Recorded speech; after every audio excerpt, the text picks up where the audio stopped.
નમસ્કાર. એસસીઈ પત્રક સીની ડેટા એન્ટ્રીનું કામ હવે એકદમ સહેલું થવા જઈ રહ્યું છે. હા, બિલકુલ. આ માર્ગદર્શિકામાં આપણે એક્ઝામ્પલ એપને સ્ટેપ બાય સ્ટેપ સમજીશું. મતલબ કે લોગિન કેવી રીતે કરવું થી લઈને છેક ફાઇનલ સબમિટ કરવા સુધીની આખી પ્રોસેસ. તો ચાલો ફટાફટ શરૂ કરીએ. તો આ જે નવી ડિજિટલ સિસ્ટમ છે ને એ વિદ્યા સમીક્ષા કેન્દ્ર, સમગ્ર શિક્ષા અને જીસીઈઆરટી આ બધાના સાથે મળીને કરેલા પ્રયત્નોનું જ પરિણામ છે. અને એની પાછળનો હેતુ બહુ સ્પષ્ટ છે: શિક્ષકો પરથી વહીવટી કામનો બોજ ઓછો કરવાનો, જેથી એમનો જે કિંમતી સમય છે એ શિક્ષણ કાર્યમાં વધુ સારી રીતે આપી શકાય. હવે સવાલ એ થાય કે આ બદલાવનો સૌથી મોટો ફાયદો શું? તો સાંભળો, પરિણામપત્રકની ડેટા એન્ટ્રી હવે એટલી સરળ અને ઝડપી બની જશે કે તમે વિચારતા રહી જશો. જે કામમાં પહેલાં કલાકોના કલાકો જતા હતા એ હવે ગણતરીની મિનિટોમાં જ પતી જશે. અને સૌથી અગત્યની વાત તો એ છે કે આ આખી સિસ્ટમ શિક્ષકોની જે રજૂઆતો હતી ને એને ધ્યાનમાં રાખીને જ બનાવવામાં આવી છે.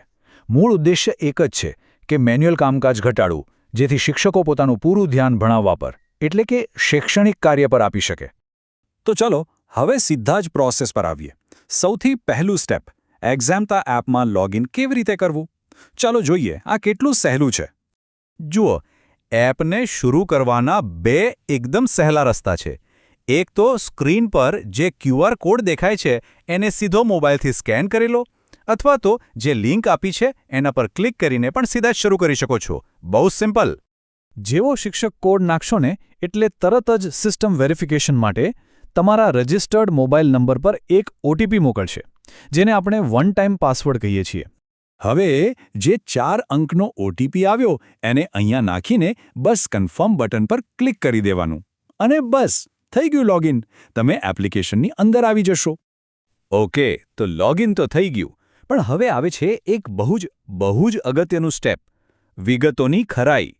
જુઓ, ડેટા એન્ટ્રી શરૂ કરીએ એ પહેલાં એ પાક્કું કરી લેવું બહુ જ જરૂરી છે કે શાળા અને શિક્ષકની બધી જ વિગતો એકદમ બરાબર છે. આ પ્રોસેસ એકદમ સીધી અને સિમ્પલ છે. સૌથી પહેલાં ભાષામાં ગુજરાતી સિલેક્ટ કરો, પછી તમારો 11 અંકનો UDICE કોડ નાખો, અને એ પછી એપમાં જે શાળાની અને તમારી પોતાની વિગતો દેખાય એને બસ એકવાર શાંતિથી ચેક કરી લો. હવે સ્ક્રીન પર જે શાળાની વિગતો દેખાય છે એને ધ્યાનથી જોઈ લો. જો બધું બરાબર હોય તો હા, આ મારી શાળા છે પર ક્લિક કરો. અને માની લો કે કદાચ કોઈ ભૂલ છે તો ચિંતા નહીં. ના, UDICE કોડ ફરીથી દાખલ કરો, ઓપ્શન સિલેક્ટ કરીને સાચો કોડ નાખી દો. શાળાની વિગતો કન્ફર્મ થઈ જાય એ પછી બિલકુલ એ જ રીતે શિક્ષકની પોતાની વિગતો સ્ક્રીન પર આવશે. એ પણ ચેક કરી લો. જો બધું બરાબર હોય તો હા, વિગતો સાચી છે પર ક્લિક કરો. અને જો કંઈ ભૂલ લાગે તો ના, શિક્ષક કોડ ફરીથી દાખલ કરો, પસંદ કરીને એને પણ સુધારી લો.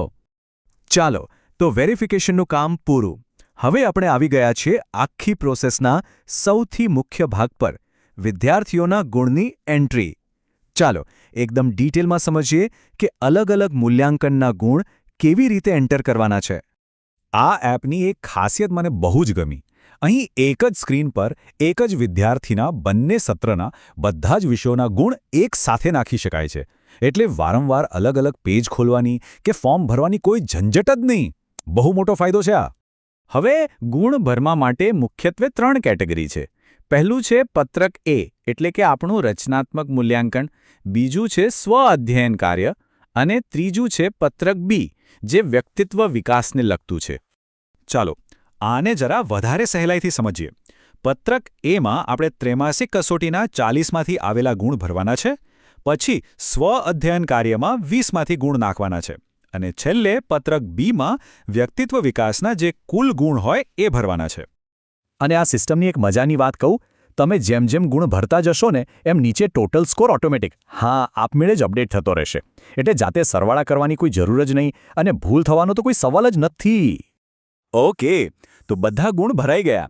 હવે આપણે પહોંચ્યા છીએ છેલ્લા અને સૌથી અગત્યના સ્ટેપ પર: ભરેલા ડેટાને સેવ અને સબમિટ કરવા પર. ચાલો જોઈએ એ કેવી રીતે કરવાનું છે.